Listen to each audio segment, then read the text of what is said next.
A indústria financeira está em grande transformação. Cultura, pessoas, tecnologia.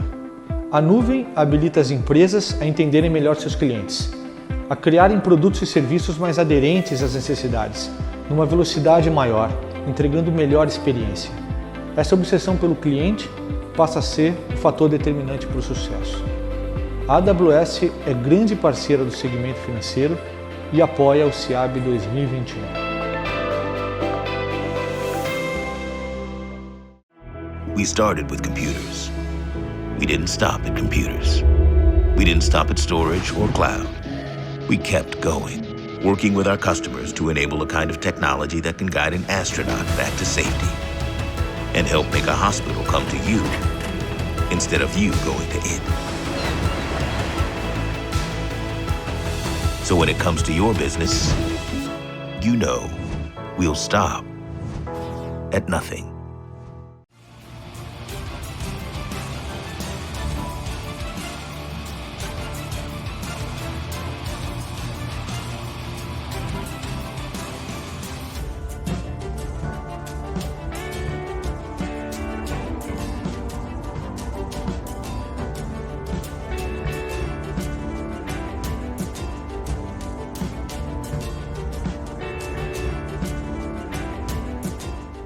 Com dedicação aos clientes e foco em inovação ao longo de décadas, a Huawei está presente em mais de 170 países e é a líder global em tecnologia de informação e comunicação.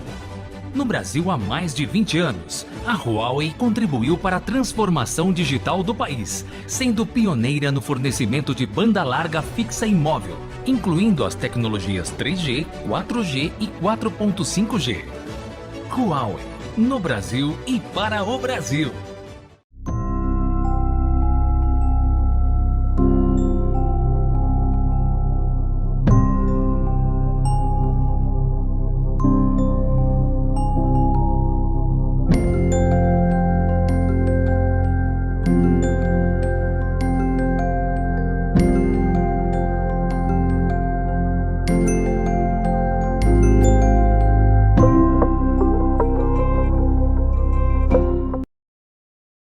A Mastercard é mais do que cartão, porque somos movidos por pessoas e criamos soluções para atender a cada uma delas.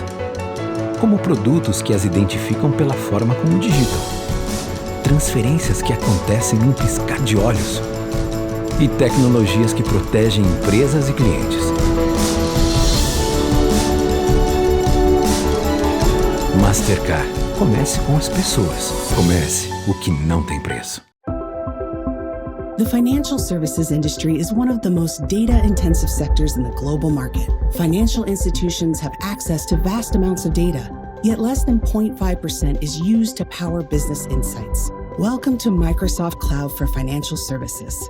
Manage risk, modernize core systems, empower employees, and deliver differentiated experiences. Microsoft Cloud for Financial Services. Accelerate innovation for sustainable growth on the trusted cloud.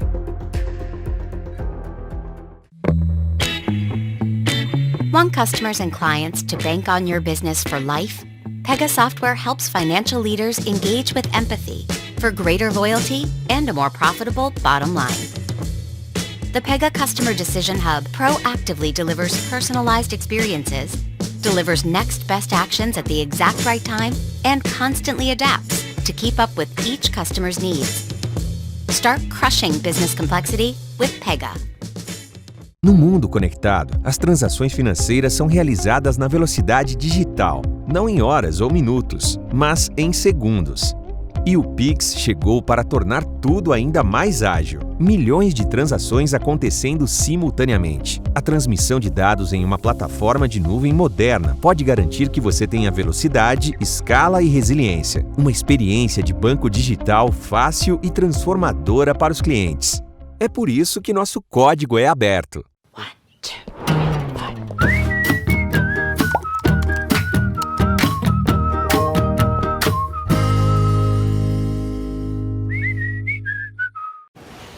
How's the IT department liking the Now platform? Every time it takes care of something for us, we celebrate. How often does...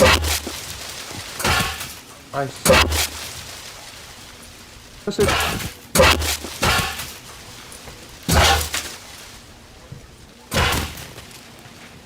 it. ServiceNow, the smarter way to workflow.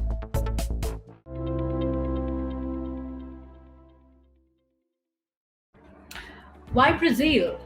Brazil is raising the bar of open innovation in Latin America and going towards the era of smart business. E por que a WSO2? Do Open Banking ao Open Insurance, das gestões de APIs à cibersegurança. Na WSO2, criamos as tecnologias da nova geração, tornando seus negócios à prova de futuro.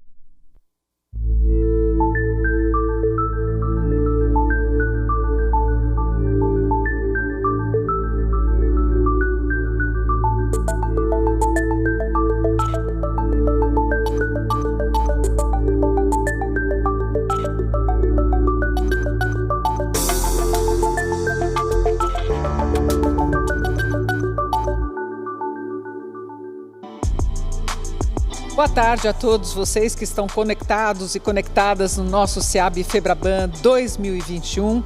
Obrigada mais uma vez pela sua audiência. O assunto agora é de extrema relevância, de grandes investimentos do setor financeiro e tem sido alerta em diversas esferas: a segurança cibernética. À medida que a digitalização tem um avanço exponencial, o nível de proteção tem de crescer na mesma proporção, não é? E se de um lado as tecnologias de proteção estão sendo aprimoradas, do outro o cybercrime ganha uma escala e sofisticação. E em meio a essa guerra digital, nós vamos conhecer algumas ações, campanhas de prevenção e os esforços no combate aos golpes de engenharia social. E para esta conversa já está aqui comigo no estúdio o Adriano Volpini. Bem-vindo, Adriano. Obrigado pela presença. Prazer tê-lo aqui no nosso SEAB. E preciso apresentar o Volpini, é diretor de segurança do Itaú Unibanco e da Comissão Executiva de Prevenção a Fraudes da Febraban. E estão conosco remotamente o Eric Siqueira, agente da Polícia Federal, Nuno Pires, head de operações globais da FIDSAI, e Rafael Giovanella, gerente-geral da Unidade Estratégica de Segurança Cibernética e Prevenção a Fraudes do Banco do Brasil. Ele é diretor setorial da Comissão Executiva de Segurança Cibernética da Febraban. Sejam muito bem-vindos. Vamos nos sentar para ficar mais confortável? Bem, o setor financeiro é reconhecido por estar na vanguarda quando o assunto é investimento em tecnologia, o que inclui soluções para fortalecer a segurança. Por isso, a grande maioria dos ataques não é direcionado aos bancos, porque os hackers sabem que dificilmente vão encontrar brechas. O alvo são os clientes, correto? Mas por que ainda hoje nós caímos em tantos golpes? Adriano, vou pedir para você começar respondendo e depois os nossos convidados podem completar. Depois do Adriano pode ser o Rafael, o Nuno, o Eric. Bom, boa tarde, Mona. Boa tarde aos colegas que estão participando do evento, o Rafael, o Nuno, o Eric. É um prazer poder compartilhar com todos aqui o assunto tão importante que é a segurança nesse momento aqui em que as transações digitais estão crescendo com tanta intensidade. E boa tarde a todos que nos veem também. Bom, o seu texto resume bem a situação e o problema. Os bancos investem de forma significativa na proteção de toda a sua infraestrutura e também dos seus aplicativos. E, nesse contexto, os fraudadores acabam mirando e tentando buscar o sucesso com foco direto no cliente, que, nesse contexto, acaba sendo o elo mais fraco das transações. E por que ele acaba sendo o elo mais fraco? Tem muita relação com a questão do comportamento das pessoas. Infelizmente, com a digitalização acelerada e com o maior número de pessoas hoje atuando no mundo digital, não necessariamente elas têm o conhecimento de onde estão os principais riscos, quais os comportamentos que a tornam mais protegidas ou mais vulneráveis no caso de uma fraude. E os fraudadores, os golpistas se valem exatamente disso. Eles se valem tanto dos procedimentos quanto da cultura das pessoas que acreditam que nada vai acontecer com ela, e que o cuidado com as suas informações ou com o seu comportamento no ambiente digital não lhe traz nenhum risco. Pelo contrário, ele traz bastante risco. Então, esse tem sido a principal exploração feita hoje pelos fraudadores e pelos golpistas. Eu peço agora que o Rafael complete essa resposta para a gente. Rafael, por que a gente cai hoje ainda em tantos golpes? Boa tarde, Adriano, Nuno, Eric, Mona. Em primeiro lugar, muito obrigado à Febraban pelo convite. É uma honra enorme participar de um congresso tão importante para a indústria financeira como o SIAB. Voltando à sua pergunta, Mona, sua colocação está corretíssima. Atacar uma instituição financeira ou ir direto ao cofre, você precisa de criminosos muito especialistas, muito sofisticados, que gastam dispêndio enorme em tempo e recurso para buscar identificar, explorar eventuais vulnerabilidades nos sistemas dos bancos. E dada a complexidade das camadas de segurança, das ferramentas avançadas de proteção que são utilizadas e da capacidade técnica das equipes de detecção e resposta a incidentes dos bancos, a probabilidade de êxito do criminoso acaba sendo muito pequena. Por outro lado, dentre os usuários do sistema financeiro, que, como bem ressaltado pelo Volpini, cresceu muito durante a pandemia, nós temos os mais diversos níveis de maturidade digital. E é nesse público que os criminosos estão mirando seus ataques. Conforme dados compartilhados pelos bancos, catalogados pela Febraban, mais de 70% dos golpes do mundo digital estão relacionados à engenharia social, né? E apesar de parecer um golpe novo, um termo novo, a engenharia social é muito antiga, na verdade, né? O termo foi popularizado no início dos anos 2000, quando um hacker norte-americano muito conhecido, Kevin Mitnick, publicou o livro A Arte de Enganar. Então, só pelo nome do livro a gente consegue entender o que os engenheiros sociais fazem, né? E não estamos falando de criminosos altamente sofisticados ou com profundos conhecimentos em tecnologia, mas sim pessoas que buscam, através de uma manipulação psicológica, levar a sua vítima, e aqui nós estamos falando dos consumidores do mundo financeiro, a entregar seus dados bancários, suas senhas, ou até mesmo realizar as transações financeiras que o criminoso deseja. Engenharia social não é uma técnica nova ou que se limita ao mundo digital, mas as técnicas vêm evoluindo ao longo dos anos, à medida que a sociedade também evolui. Se a gente olhar para um passado recente, quem assistiu aquele filme autobiográfico Prenda-me se for capaz, por exemplo, viu o que é a engenharia social sendo colocada em prática em todos os golpes do jovem Frank Abagnale Jr., né? E mais recentemente tivemos os golpes do falso bilhete de loteria, muitos se lembram, o falso sequestro, que é a ligação telefônica avisando que está com um filho sequestrado, coloca uma criança chorando do outro lado, e recentemente golpes mais difundidos, que estão mais no nosso cotidiano, como o golpe do motoboy, falsa central telefônica, phishing, smishing, golpe do WhatsApp. Então a gente vê que os criminosos vêm evoluindo, né, vêm criando novas técnicas, mas sempre técnicas de engenharia social. Por que caímos tanto em golpes? Somos seres humanos, temos nossas fraquezas psicológicas e é isso que o engenheiro social explora. E um outro ponto que o Volpini bem abordou é que nós temos a confiança de que estamos seguros no mundo virtual. E isso nos torna foco de ataque. E muitos de nós, muitos da nossa sociedade ainda não detêm o conhecimento e a experiência para identificar que está passando por um golpe. Nós precisamos conhecer cada vez mais e no momento que estiver passando por um ataque desses, parar, pensar, desconfiar, respirar e aí reagir. Muito obrigada, Rafael. Nuno, você gostaria de completar um pouco essa nossa resposta? Sem dúvida, eu acho que começaria por agradecer o convite da Febraban, é uma honra estar aqui com este painel fantástico, cumprimento também os meus colegas aqui do painel e a Mónica, obviamente, e também quem está aqui conectado. Eu ofereceria aqui uma perspectiva também desafiadora, no sentido, concordo que o foco é no usuário, há sempre espaço para melhorar no lado das instituições financeiras. Mas, obviamente, se nós pensarmos o que foi nos últimos 15 meses, eu acho que estamos perante o que é a tempestade perfeita.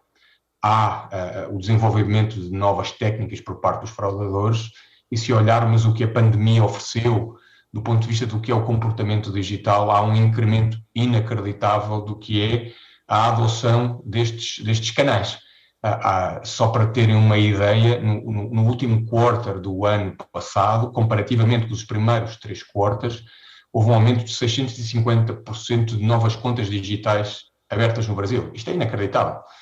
Portanto, é normal que assim seja e que o foco seja o utilizador. Eu acho que o Rafael sonorizou muito bem. Eu acho que somos seres humanos e é mais fácil ir por aí face às diversas camadas que os bancos vão pondo em prática, e eu acho que o mundo digital, como não estamos em contacto com o criminoso, eu acho que há uma falsa sensação de segurança. E estes dois mundos juntos, se quiserem, do digital com o que é a natureza humana, com tudo o que foi esta perspectiva de adoção incrível no mundo digital durante os últimos 15 meses da pandemia, pôs-nos aqui num foco, eu diria quase de emergência, do que é a necessidade de instruir, de consciencializar o utilizador final. Eu acho que são os dois pontos essenciais que eu queria adicionar ao que já o Rafael tinha dito, e muito bem, e o Volpini.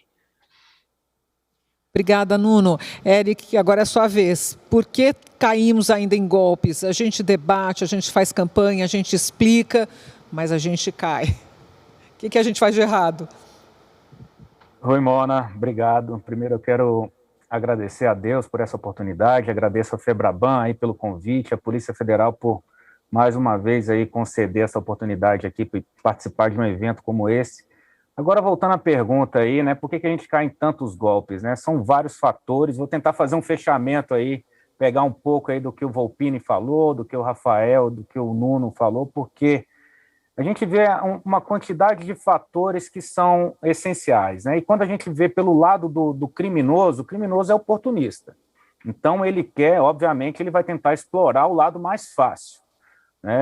E quando a gente fala de pandemia, né, a gente passou por um processo de inclusão digital e bancarização muito grande no ano passado, e os novos clientes que vieram para as plataformas digitais, eles não vieram com a cultura de segurança.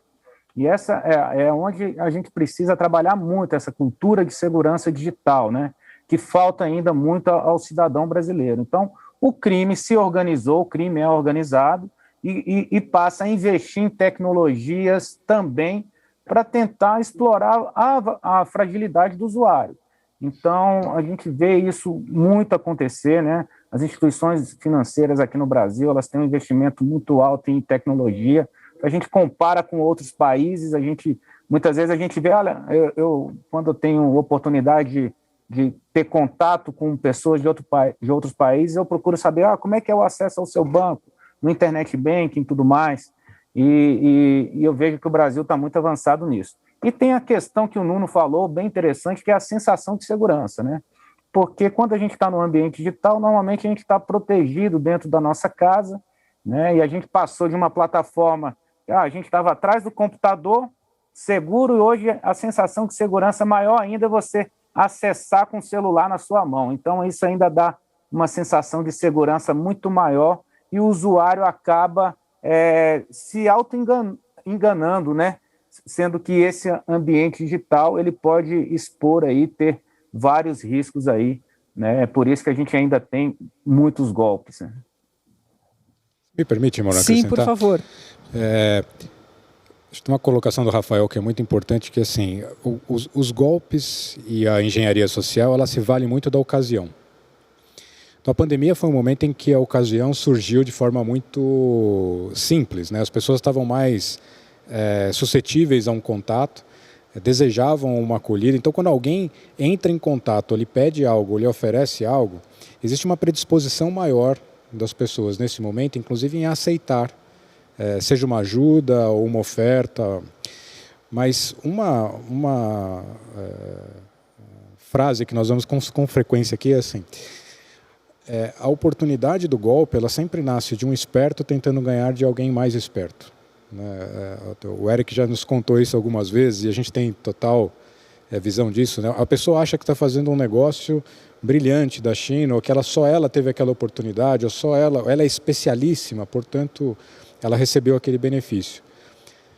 O ato de desconfiar, ou o ato de parar e refletir se de fato aquilo faz sentido, precisa estar presente no nosso dia a dia. E nós, com essa transformação tão acelerada, não estamos preparados para isso. Então você recebe lá no seu e-mail uma proposta maravilhosa para comprar uma televisão que custa R$5.000 por meros R$1.000 e que você vai receber imediatamente porque você é um cliente maravilhoso da loja tal, só que você nunca comprou nada na loja tal, né? E você fala, poxa, agora é a hora, né? Vou fazer um ótimo negócio. Então, esse ato de desconfiar é algo que nós, na nossa cultura, precisamos ter muito mais aguçado, sobretudo no ambiente digital. E não é algo que é natural para nós, sobretudo para nós brasileiros. É aquele pare, pense, questione. Perfeito, exato. Eu acho que alguém que está aqui nessa live já me falou isso numa outra entrevista. Pare, pense, questione. Mas olha, foi falado aqui muita coisa já interessante, né? De que as pessoas estão solitárias, isoladas nessa pandemia, então é uma ocasião. A gente viu aí, de alguma forma, como é que as pessoas acabam caindo no golpe do motoboy, no golpe do falso isso, falso aquilo. Golpes cada vez mais sofisticados, né? Agora, e do lado das instituições financeiras, o que elas estão fazendo? O que elas vêm fazendo para oferecer uma maior proteção aos clientes e tentar conter ao máximo essas fraudes e golpes? Porque elas estão pensando nisso o tempo todo. O investimento foi brutal, tem sido brutal esses anos todos. Há ações conjuntas com a Polícia Federal e empresas que fornecem tecnologia de segurança. Eu queria que o Eric começasse a responder para a gente essa pergunta. Então, Mona, eu posso falar que a grande questão, quando a gente fala de combate ao crime, ações conjuntas, né, das instituições financeiras com a Polícia Federal, a palavra-chave é cooperação. Cooperação entre o setor público e o setor privado, né? A gente tem isso muito forte aqui. A Polícia Federal, eu ouso dizer que a Polícia Federal hoje tem um dos modelos de combate à fraude eletrônica mais modernos do mundo. Nós temos um acordo de cooperação com a FEBRABAN. Obviamente, a gente trabalha dentro da atribuição, né, daquilo que é a atribuição da Polícia Federal, e temos que avançar nesse modelo, né, sempre com a palavra cooperação, integração entre as polícias, entre a Polícia Federal, polícias estaduais, porque da mesma forma que o crime ele não tem nenhuma regra, né, e encontra facilidades, tem um caráter muito interestadual e internacional, nós temos que nos unir, né, também como instituições de Estado, como mercado privado, para combater o crime. Então, acho que a Polícia Federal tem um projeto chamado Projeto Tentáculos, que é um avanço enorme, e nós estamos fazendo reuniões, né, periódicas com um grupo de trabalho, com a FEBRABAN, né, dentro do escopo do Ministério da Justiça, né, a nova gestão já teve muito contato com a FEBRABAN nesse sentido, de impulsionar essa parceria, porque quando a gente fala de combate ao crime, não é um problema única e exclusivamente de segurança pública, né? É um problema de ter um ambiente de negócio saudável e é um problema de toda a sociedade. Então, a gente tem feito esforços aí, né, muito positivos, esperamos avançar muito esse ano ainda, né? Temos participado de reuniões, iniciativas para melhorar o combate ao crime. Então, nós temos investido bastante nisso, né, em termos de repressão a essas fraudes. Obrigada, Eric. Adriano, queria que você completasse. Quanto foi investido até agora? O que elas estão, as instituições financeiras estão fazendo a mais, né? Porque, como eu disse, esse investimento é algo que vem vindo ao longo dos anos, mas com a pandemia e a aceleração digital, tudo se acelerou e piorou. Quais são as ações? Você poderia contar alguma das iniciativas? Perfeito. Mona, sem dúvida, no Brasil, as instituições financeiras elas têm plena convicção de que manter a segurança nos seus canais e nas suas operações é fundamental para a sustentação do negócio. A utilização do canal digital pelos clientes não é um desejo exclusivo das instituições financeiras. Para nós, bancos, sem dúvida, é importante que a digitalização aconteça, mas há também uma solicitação, um pedido, um desejo dos próprios clientes em se valer dos canais digitais para as transações. Então, logo, os bancos decidiram, já há muitos anos, pelo investimento massivo em segurança e na segurança da tecnologia. Os bancos investem aproximadamente 2,5 bilhões de reais por ano em segurança. Entretanto, nós sabemos que aqui não é um investimento só em tecnologia. Eu poderia separar em três importantes pilares aqui que para nós são relevantes. O primeiro deles é como nós conscientizamos, ajudamos os clientes a entender como se comportar no mundo digital, que cuidados ele deve ter, não só nas transações bancárias, mas também quando ele, ao utilizar qualquer que seja o meio digital pela internet, ele tenha conhecimento e consciência de como ele deve se comportar, com as suas informações do imposto de renda, com seus dados pessoais, com as suas informações bancárias. E esse é um trabalho muito importante feito através da FEBRABAN e por cada instituição financeira. Nós, ao longo dos últimos anos, temos alinhado essa estratégia de comunicação e de conscientização dos clientes através do guarda-chuva da FEBRABAN. Desde a semana de comunicação de segurança da internet, as comunicações específicas de cuidado contra golpes, etc. Um segundo pilar importante para nós aqui é o investimento massivo em monitoramentos transacionais, em como nós detectamos as transações não usuais que podem ser realizadas pelos clientes e oferecer riscos de fraude. Nesse aspecto, esse é um processo que sofre transformação contínua, né? À medida que as transações evoluem, como nós temos agora uma transformação importante no sistema de pagamento no Brasil, com o Pix e o Open Banking, as ferramentas, as estratégias do banco evoluem da mesma forma que os sistemas de pagamento evoluem. Então é uma evolução contínua para identificar e detectar as situações que podem ser não usuais e ali você prevenir uma situação de fraude. E por último, a repressão. Como o Eric colocou, os bancos são um aliados importante das forças policiais, e aqui com a Polícia Federal, que é um dos nossos principais interlocutores no combate ao crime cibernético e digital, para realmente gerar uma sensação de punição no Brasil. As pessoas precisam sentir que cometer crimes digitais gera consequência, né? As pessoas têm de fato um problema. Então, nessa linha, a Tentáculos é uma iniciativa muito relevante, mas ela não para por aí. Os bancos vêm também apoiando muito o desenvolvimento das delegacias de crimes cibernéticos nas polícias civis. Começou agora em São Paulo também uma iniciativa importante aqui, em que nós oferecemos não só investimentos, mas também informação, conhecimento, apoio para que as forças policiais possam também se desenvolver na mesma velocidade que o crime se desenvolve e que a tecnologia se desenvolve. Então esses três pilares precisam andar em conjunto. E, obviamente, permeando tudo isso, investimento contínuo na proteção da tecnologia, proteção das nossas aplicações, da nossa infraestrutura, das autenticações dos clientes. Então, em linhas bem gerais, esses 4 pilares são os pilares mais importantes aqui de investimento da proteção dos clientes e do sistema financeiro que os bancos têm colocado em prática. Gostaria que agora o Rafael, do Banco do Brasil, nos respondesse a essa pergunta.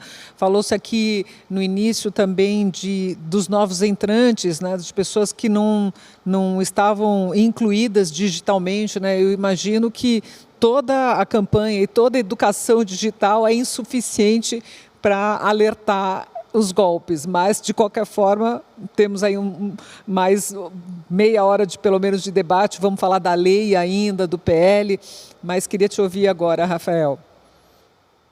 Obrigado, Ana. O Adriano foi bastante feliz aí quando fala da repressão. Eu vou deixar esse tema realmente na seara do Eric aí, mas a gente tem avançado muito em parcerias, realmente. O Eric foi muito feliz nisso e, assim, é um crime que tem que ser repreendido duramente. A gente vai falar sobre a lei, acho que é um avanço enorme para a sociedade, para o combate a esse crime. E é importante a gente entender que, muitas vezes, os golpistas não são meros batedores de carteiras, eles são, sim, um crime organizado, e o lucro muitas vezes vai para instituições organizadas, para o crime, para o terrorismo, para a venda de armas e tudo mais que você pode deduzir disso. Então é sim uma obrigação institucional nossa, da sociedade, dos bancos, da polícia, de se unir para a gente cada vez mais coibir, tentar realmente coibir esse tipo de crime, né? O Volpini bem falou sobre os investimentos que têm sido feitos em segurança pelos bancos, e é uma crescente e é uma tendência à manutenção desses investimentos. Até porque hoje a segurança é considerada um dos pilares da infraestrutura bancária. Então, os investimentos feitos pelos bancos em segurança das suas aplicações, da sua infraestrutura, devem continuar numa crescente, né? Os bancos estão sempre antenados, sempre vasculhando o mercado, e nós temos lá na comissão de fraudes da FEBRABAN, que é conduzida pelo Volpini, inclusive, muita troca de experiências, muito conhecimento dos bancos que são... a gente faz muita parceria para identificar empresas ou novas tecnologias que tem no mercado para a gente conseguir dar mais robustez na segurança desse mundo, né? Então, quanto a isso, a gente está sempre buscando proteger melhor os nossos clientes, né? E aí estamos falando de investimentos em novos modelos de autenticação, as chamadas biometria fingerprint, que é a do dedo, biometria facial está evoluindo bastante, biometria de voz, já tem muita gente desenvolvendo, estudando, também a chamada biometria comportamental, né, onde eu consigo identificar pela maneira de digitar no teclado, pela maneira de se movimentar, que aquele é realmente o meu cliente que está de posse daquele dispositivo, e não um fraudador, um terceiro, que age de forma diferente, né? Então, são investimentos para a gente tentar colocar mais robustez nos nossos sistemas de segurança e evitar mesmo que os nossos clientes eventualmente caiam nesses golpes, né?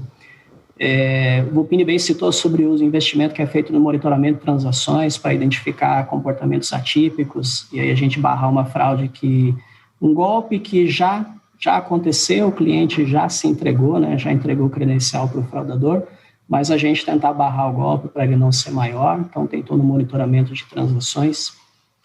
E por fim, acho que você bem citou, Mona, muita gente realmente foi para o mundo digital, para o mundo cibernético, e essas pessoas não foram preparadas para isso. Então, há sim uma necessidade de a gente divulgar mais os golpes, divulgar mais métodos de prevenção, explicar melhor para esse cliente que está chegando nesse mundo e que, na verdade, ele não teve muita opção, ele teve que ir para esse mundo. A pandemia nos forçou a ir muito para o mundo das transações digitais, né? Então, eu diria que é a mesma coisa que você ter que dirigir sem ter feito uma autoescola, por exemplo. Você não tem alternativa, mas você não estava preparado para aquilo, você não conhecia os riscos que o mundo digital tem. Então, cabe sim a nós bancos, cabe a toda a sociedade fomentar a cultura do comportamento seguro, e acho que isso é um passo relevante, é um passo importante para a gente coibir esses crimes. Você falou uma coisa interessante, biometria comportamental. Eu não sabia que isso já existia, já está sendo implementado em algum banco. A gente discutiu aqui a voz, biometria da voz, a gente conhece aquela coisa da biometria do dedo só, mas a comportamental já está sendo aplicada, assim, implementada? Assim como o Rafael colocou, os bancos já experimentam, alguns já utilizam, inclusive. E quando falamos em comportamento, é o comportamento de como você utiliza, por exemplo, um device, um celular, né? E aqui passa tanto pela intensidade com que você pressiona a tela, a inclinação do celular, a forma e a velocidade com que você digita, são variáveis que são capturadas e ali é modelado para cada usuário como é a característica de uso dele daquele device, daquele equipamento. Isso é mais uma variável que compõe os sistemas de detecção de anormalidades, de atipicidades dos bancos. Óbvio que ele per si não é uma única variável que você pode utilizar, mas nos processos de modelagem matemática, na forma como nós fazemos algoritmos para identificar, dentre os trilhões de transações feitas no sistema financeiro, qual delas tem alguma anormalidade, você precisa combinar um conjunto grande de variáveis. Quanto mais variáveis, maior é a probabilidade de você conseguir separar as boas das ruins. E esta é uma que tem sido cada vez mais utilizada e difundida no sistema financeiro. Sensacional. Bom, antes da gente ir para o intervalo, eu vou pedir para o Nuno também responder essa pergunta e depois a gente faz um break e volta com mais debate. Nuno. Bom, obrigado. Eu acho que este feedback foi dado, para mim faz-me todo o sentido. Eu acrescentaria aqui que é importante também desmistificar que a prevenção nestas áreas do crime financeiro não pode estar mais ligado a um departamento dentro de uma organização. Eu acho que isto tem que ser uma questão cultural da organização. Daí achar que existe sempre espaço para melhorar. Não é um departamento. Eu continuo a ver, e não falo especificamente do mercado brasileiro, estas áreas vistas quase como centro de custo, quando são grandes ou potenciais incentivadores de melhoria da experiência do negócio e do próprio crescimento do negócio. Portanto, eu acho que há aqui ainda uma possibilidade de mudança cultural ao nível das organizações que permite melhorar e agir a uma só voz, assim podemos dizer. É fundamental continuar a investir em tecnologia de ponta, perceber o que há de melhor no mercado, sistemas de inteligência artificial, já falámos sobre isto, os temas da cloud que permitem, se quiser, mais agilidade no que é o desenvolvimento destas iniciativas, porque a perda de reputação, se quiserem, associada a isto aos bancos é incrível. Portanto, não é só o tema da proteção do usuário, a própria marca tem um impacto muito significativo. Falámos aqui muito do que é engenharia social. O mundo do digital não levou só isto. E há aqui a parte da consciencialização do usuário, que já falámos um pouco, mas há também um aumento incrível do que é a fraude por falsa identidade. E isto compete aos bancos atuar de forma muito efetiva. Não é só garantir a consciencialização do utilizador final, mas há um papel que as entidades financeiras têm, e já falámos aqui em algumas das tecnologias que permitem ajudar este tipo de iniciativas. Não é só tecnologia, é muito treinamento das equipas internas, compliance, práticas, é o que eu diria, é respirar prevenção ao crime financeiro como um todo dentro da organização e não é mais só um departamento. Eu acho que é possível dar mais e fazer mais dentro das organizações do sistema financeiro do mercado brasileiro. Muito obrigada. Nós vamos agora a um pequeno intervalo comercial e a gente volta em seguida para continuar essa boa conversa. Fique com a gente. Até já.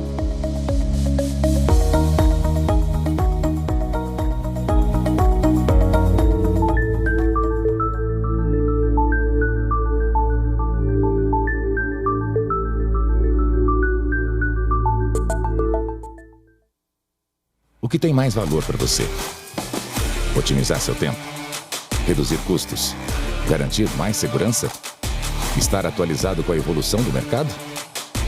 A Brinks sempre trabalhou para criar soluções em gestão de dinheiro que acompanhassem a evolução do mercado e da tecnologia, mas que de alguma forma cuidasse do que tem mais valor para você. De um jeito prático, moderno e agora mais digital. Vem com a gente. O que tem valor, tem Brinks.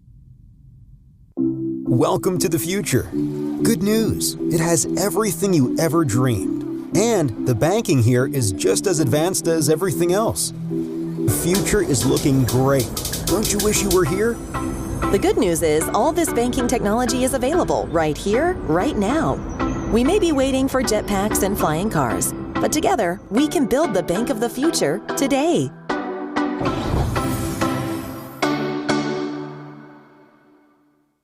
Dados movem o mundo. Você está preparado? Somos a Serasa Experian, o maior banco de dados da América Latina.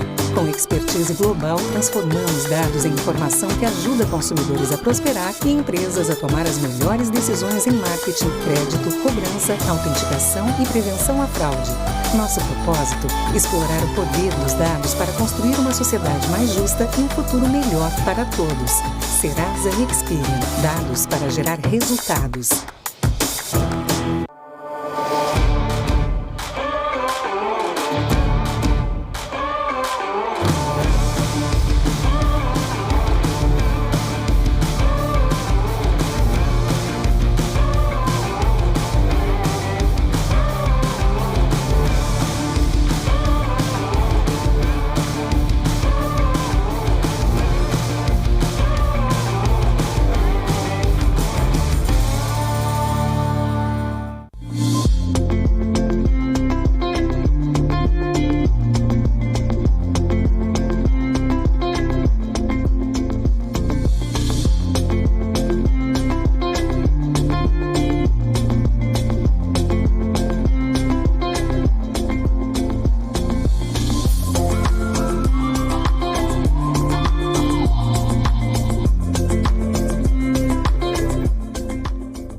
Dos profissionais fora da área de TI estão construindo seus próprios softwares.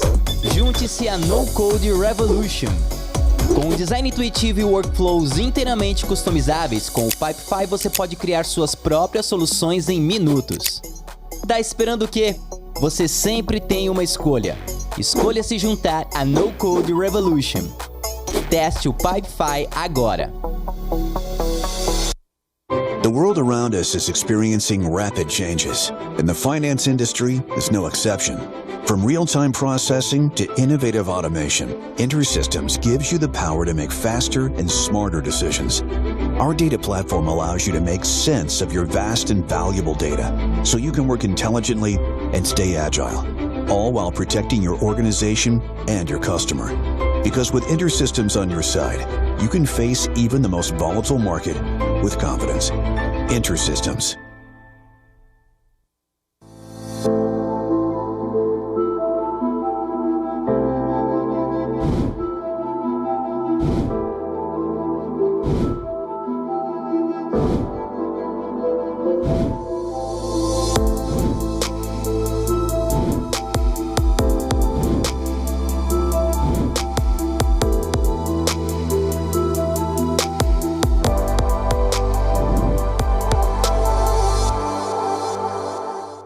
Precisa que o seu processo de onboarding de cliente seja rápido e seguro? Avalie a consistência das informações cadastrais dos contatos antes de efetivamente se tornarem clientes. Verifique se o prospect está em compliance e previna-se de possíveis fraudes. Aprove o maior número de clientes com o menor custo e risco possível. Ofereça a melhor experiência de abertura de conta para seus clientes e faça o monitoramento durante toda a sua jornada. Transforme o onboarding de seu Digital Banking com Big Data Analytics. Conheça as soluções Nelway.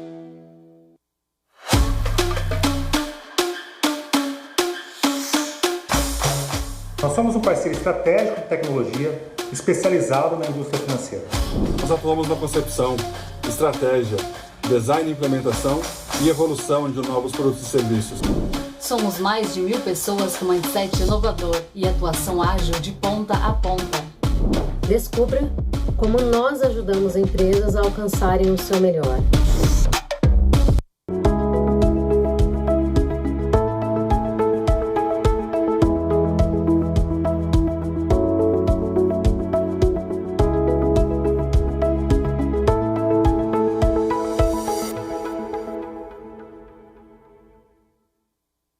Com o Cyberbank Core, você pode definir novos produtos e serviços baseados em uma poderosa combinação de serviços atômicos pré-construídos com definições prontas para usar.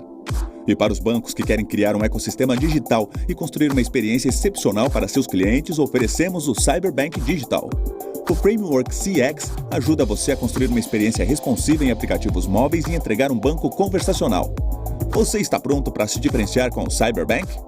É hora de conversar com a Technisys. Para nós, a tecnologia está a serviço da sociedade e nosso compromisso tem profunda relação com o futuro das pessoas. Por isso, desenvolver soluções inovadoras e à frente do nosso tempo é nossa motivação.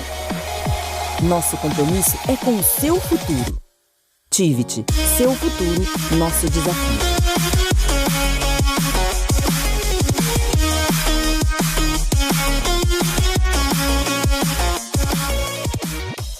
Na Veritran, oferecemos soluções de nível Enterprise rápidas e efetivas, desenvolvendo aplicativos em tempo recorde com a mais alta qualidade através da nossa plataforma Low Code. Chamamos esta experiência Lightning Speed Solutions. Veritran.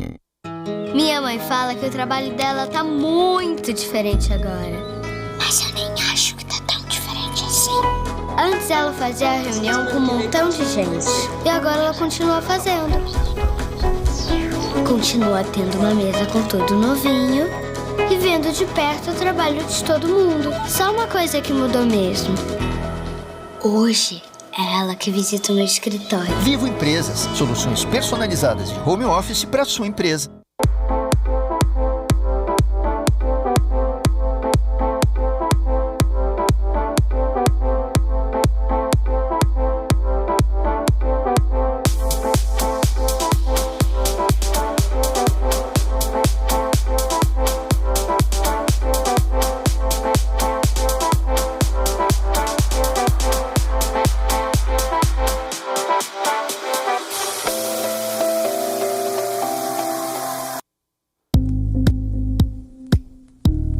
Estamos de volta com o painel de cibersegurança, tecnologia e educação no combate a golpes e fraudes. Está comigo aqui no estúdio o Adriano Volpini, do Itaú Unibanco. O Eric Siqueira, da Polícia Federal, estava conosco na live, mas caiu. Deixa eu ver se ele voltou. Ainda não voltou. Daqui a pouco ele volta. Espero que ele volte. O Nuno Pires, da FedSci, e o Rafael Giovanella, do Banco do Brasil. A minha pergunta para o Eric, eu vou pular, né, até que ele volte, espero que ele volte, são coisas da tecnologia, e vou aproveitar a presença aqui do Adriano para fazer a pergunta que eu tenho para ele. Adriano, o aumento do número de fraudes e golpes cibernéticos neste último ano é diretamente proporcional ao aumento do uso dos canais digitais na pandemia? Uma coisa tem a ver com a outra? Não, tem a ver. Sem dúvida, da mesma forma com que os clientes aumentam o uso do canal digital, os fraudadores se voltam a buscar os clientes onde eles estão, que é nos canais digitais. Não é proporcional, os canais digitais têm um crescimento muito significativo, até mesmo atendendo uma necessidade da vida das pessoas, né? A pandemia fez com que as pessoas de fato necessitassem utilizar os canais digitais. Mas quando nós olhamos na perspectiva de golpes, alguns golpes tiveram um crescimento muito expressivos. Sobretudo os golpes mais artesanais, exatamente impulsionados pela engenharia social. Obviamente, quando você aumenta ainda mais o uso digital pelas pessoas que têm menos aptidão do uso digital, essas se tornam ainda mais alvo do fraudador, né? Então, nesse aspecto, a digitalização acelerada e o cenário da pandemia realmente trouxe um aumento importante do número de tentativas de golpes e fraudes. Obrigado, Adriano. Eu queria fazer uma pergunta aqui para o... Já estamos com o Eric de volta? Já, o Eric está aqui. Eric, que bom que você voltou. Nós tivemos recentemente, Eric, a aprovação do projeto de lei 4554, o que aumenta a pena para os crimes digitais. É uma reivindicação antiga do mercado. É um passo importante, né? Eu queria que você explicasse por que ele é importante e o que mais pode ser feito, como é que a gente pode avançar. As pessoas têm que entender que isso é crime, né? Com certeza, Mona. Eu acho que foi um processo legislativo muito feliz aí, que acabou com um aumento de... trazendo essa nova lei aí, 14.155, né? Que vai trazer, na verdade, essa nova lei, ela acaba de vez com a visão romantizada do fraudador cibernético, né? Trazendo penas, né, condizentes com o dano que ele traz para a sociedade. Então, o nosso legislador foi muito feliz e, com certeza, ele acabou levando em consideração os danos que traz para o cidadão de uma forma geral. Então, a gente tem danos que não são possíveis de mensurar, até danos emocionais, né? A vítima de um golpe ali, muitas vezes, sofre danos emocionais que a gente não consegue medir isso, né, de uma forma assim fácil.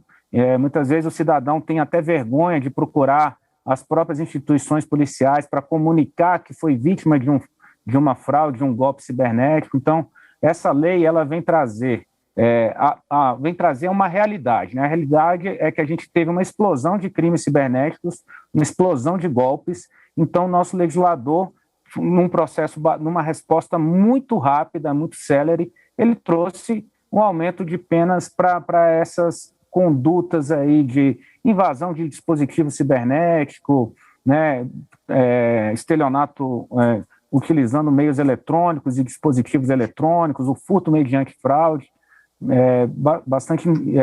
bastante feliz, né, nesse ponto. Agora, a questão é o que nós podemos melhorar ainda, né, em termos de legislação.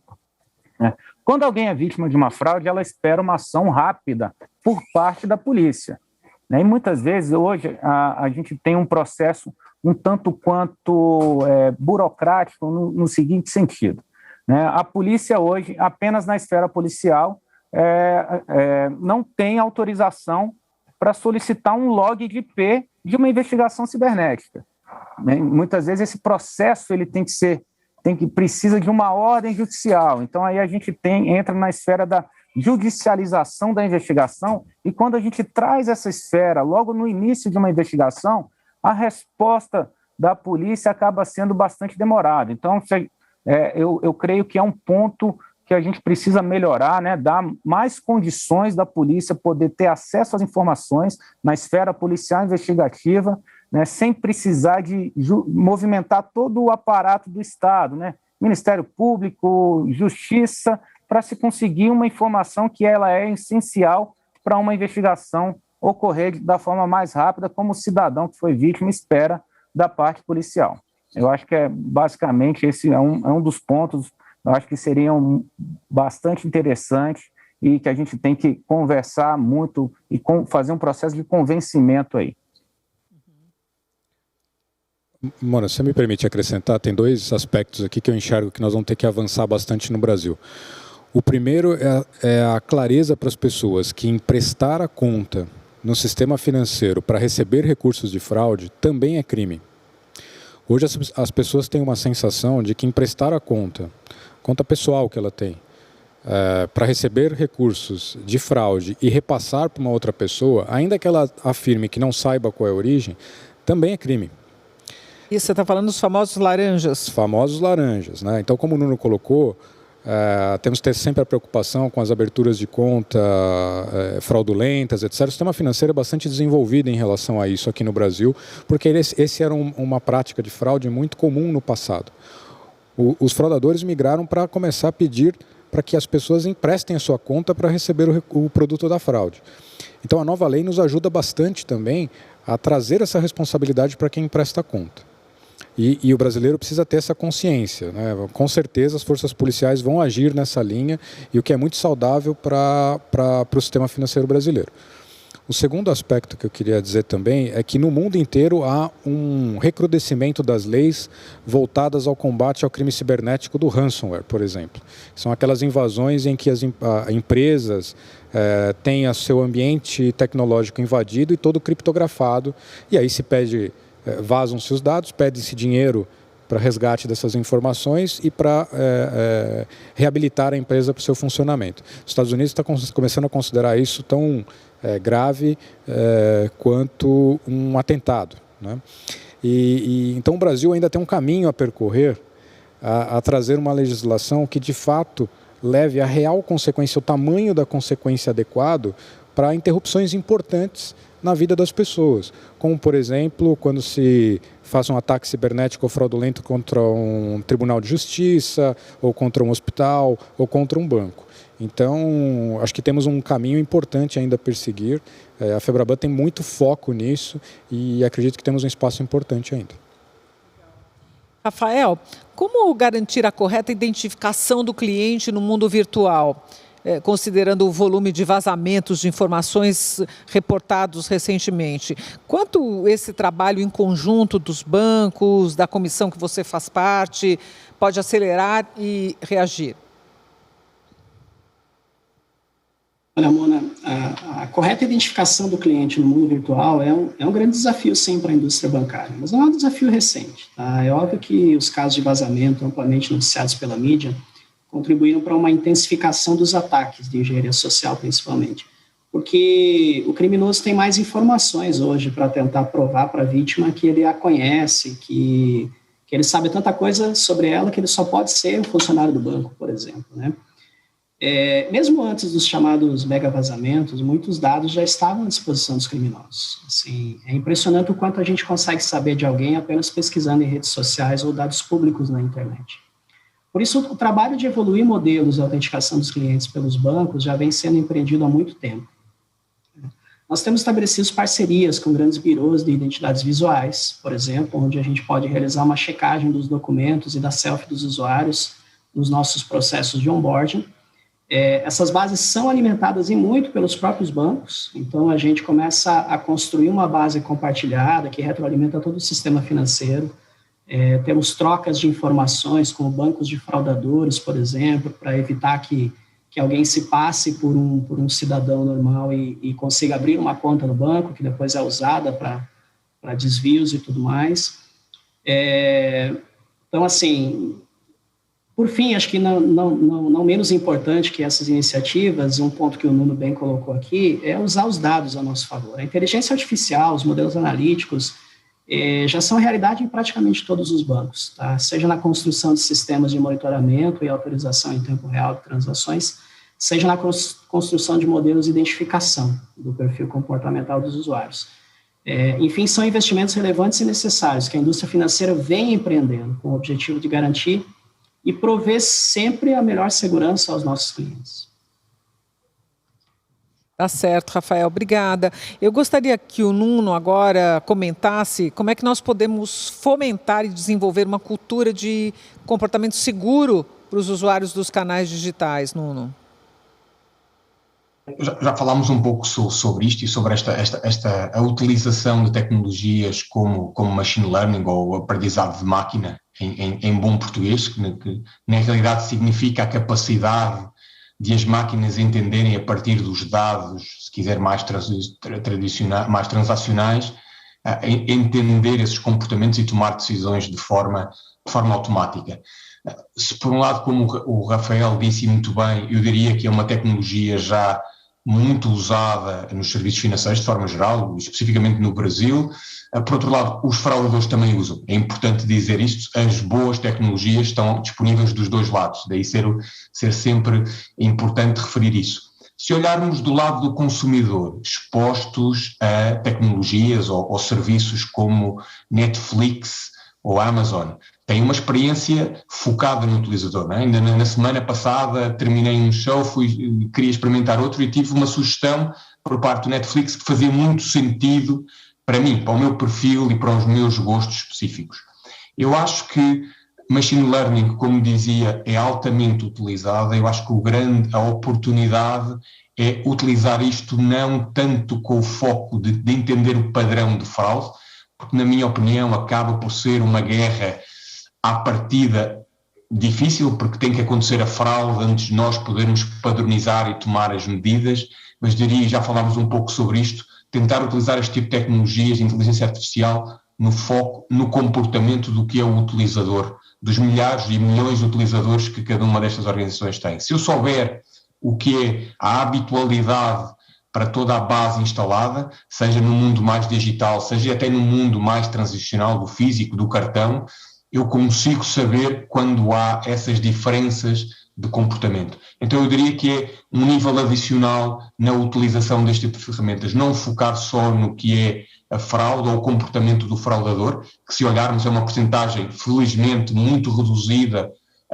no que é o ecossistema dos bancos, mas tirar proveito do que é esse potencial de informação que os bancos já têm hoje e entender o que é a habitualidade dos clientes. E se olharmos para isto, eu acho que vamos começar a olhar para o que é o retorno de investimento destas tecnologias, porque não é só na prevenção da perda financeira e da reputação, é também como eu posso incrementar negócio, como eu posso converter mais negócio, porque eu sei que efetivamente este cliente se comporta assim, então eu estou tranquilo em aprovar as suas transações. Portanto, não é tanto dizer é importante utilizar, eu diria é importante utilizar com foco no cliente e não só no fraudador. É esta pequena nuance que eu acho que, associada depois a tudo o que já falámos, à consciencialização, à informação do que é os riscos da engenharia social, eu acho que teremos um ecossistema muito mais seguro para se poder transacionar e, no fundo, encarar esta realidade do mundo digital com muito mais naturalidade. Nuno, muito obrigada. Aliás, obrigada a todos vocês que estão remotos, Nuno, Rafael, Eric, pela participação. Eu acho que a gente conseguiu mostrar um pouco que internet não é mais terra de ninguém para os fraudadores digitais, né? Quero agradecer especialmente a você, Adriano Volpini, por ter vindo até aqui nesse estúdio, onde você percebeu, nós mantemos todos os protocolos sanitários, ele foi testado, como toda a equipe é testada a cada 2 dias. Muito obrigada pela presença, Adriano. É um enorme prazer. Eu agradeço, Mona, tanto o convite quanto a participação. Em nome da Febraban, eu quero agradecer a atenção, a sua audiência, né? E nós ainda vamos trazer muito conteúdo no SEAB Febraban 2021. A conversa aqui continua com os outros painéis, continue acompanhando a gente. Apenas um pequeno aviso para todos vocês: a apresentação final, o encerramento com o presidente do Banco Central, Roberto Campos Neto, vai começar às 17h10, 5 minutinhos antes do previsto. A gente tinha anunciado para 17h15, houve uma alteração de agenda, um ajuste dele, então nós começaremos nosso encerramento com ele, com o presidente da Febraban, Isaac Sidney, e o João Borges, às 17h10.